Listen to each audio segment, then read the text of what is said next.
एक बार पार्वती जी जब स्नान करने जाने लगी तो उन्होंने अपने पुत्र गणेश से कहा, बेटा, मैं नहाने जा रही हूँ, तुम द्वार पर बैठे रहो, जब तक मैं नहाकर वापस न आ जाऊं, तुम यहीं बैठे रहना और किसी को भी अंदर न आने देना।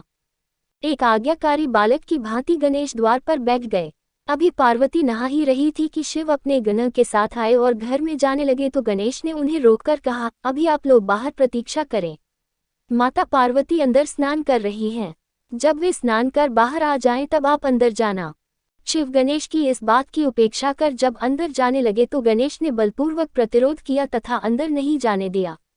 इस पर शिव को क्रोध आ गया और उन्होंने अपने त्रिशूल से गणेश का सिर काट दिया। इतने में पार्वती स्नान कर बाहर निकली और गणेश की यही दशा देखी तो क्रोध से उनकी संहारक शक्तियां जागृत हो उठी। उसी समय देवर्षि नारद नारायण नारायण करते वहां से गुजरे। उन्होंने माता पार्वती से प्रार्थना की, माँ जगदम्बे, अपनी संहारक शक्ति समेटो, आपके पुत्र को जीवित कर दिया जाएगा। फिर उन्होंने शिव से कहा, प्रभु, आदिशक्ति जगदम्बा के क्रोध की शांति के लिए गणेश को जीवन देने के लिए कुछ कीजिए। नारद जी की बात सुनकर शिव ने एक गज शावक का सिर काटकर तत्काल गणेश के धड़ से जोड़ दिया। अब धड़ पर हाथी का सिर जुड़ जाने से गणेश जीवित हो गए और उनका नाम गजानन पड़ गया। जब पार्वती ने पुत्र का ये रूप देखा तो नारद जी से कहा, देवर्षि, मेरे बेटे का ये रूप इसे कौन सा देवत्व प्रदान करेगा?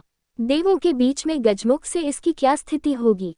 कुछ ऐसी व्यवस्था करो कि सब देवों से पूर्व गणेश की पूजा हो, तभी मैं अपनी संहारक शक्ति समेटूंगी। नारद ने कहा, माँ भगवती, इसकी भी व्यवस्था करता हूँ, आप पहले शांत हो जाए।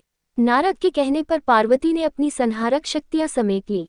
जब सब शांत हो गया तो नारद जी ने कहा, अभी गणेश की अग्रपूजा की घोषणा कर देने से अन्य देवता नाराज हो जाएंगे, अतः किसी प्रतियोगिता के द्वारा सब देवों के आदि देव ब्रह्मा जी के सामने इसका निर्णय किया जाएगा। पार्वती ने नारद के इस सुझाव को स्वीकार कर लिया।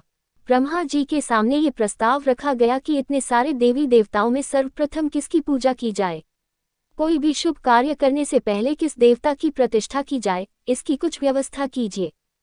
देवताओं को भी ये प्रस्ताव पसंद आया। सबने कहा, हाँ, ऐसा हो जाए तो ठीक होगा, लेकिन कोई भी देवी देवता इस बात को लेकर रुष्ट नहीं होगा कि मानव ने पहले मेरी पूजा नहीं की।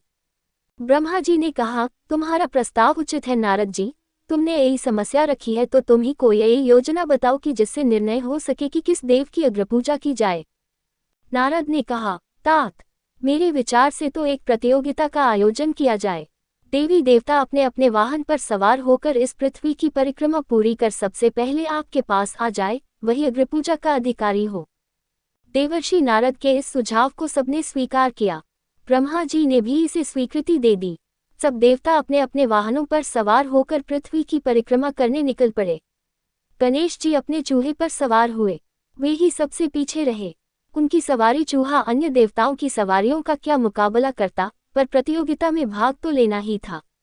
नारद गणेश का उपक्रम देख रहे थे तथा विचार कर रहे थे कि गणेश तो शरीर में वैसे भी लंबोदर, भारी भरकम, ऊपर से सिर भी हाथी का है।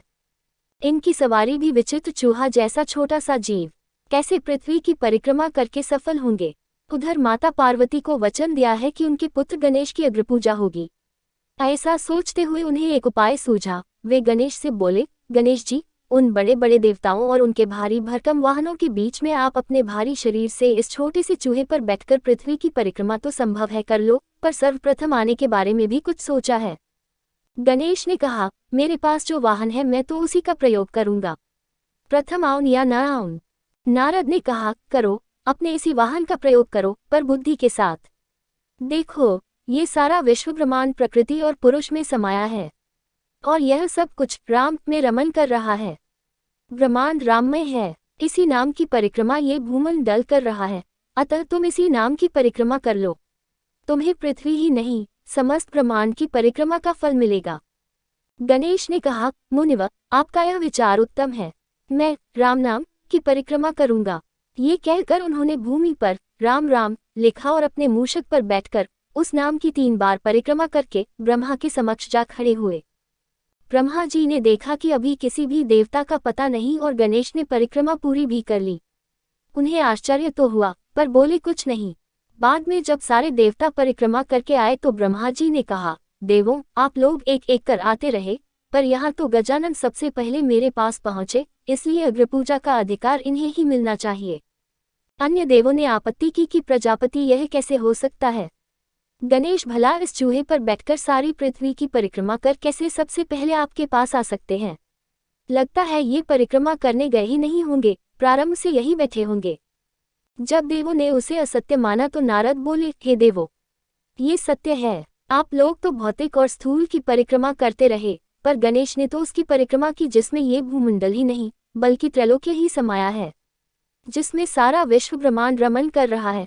उस राम नाम की 3 बार परिक्रमा कर ये त्रैलोक्य की परिक्रमा कर सबसे पहले पहुंचने वाले हो गए हैं, इसलिए इन्हें विजयी घोषित किया जाता है। ये प्रथम अग्रपूजा के अधिकारी हैं।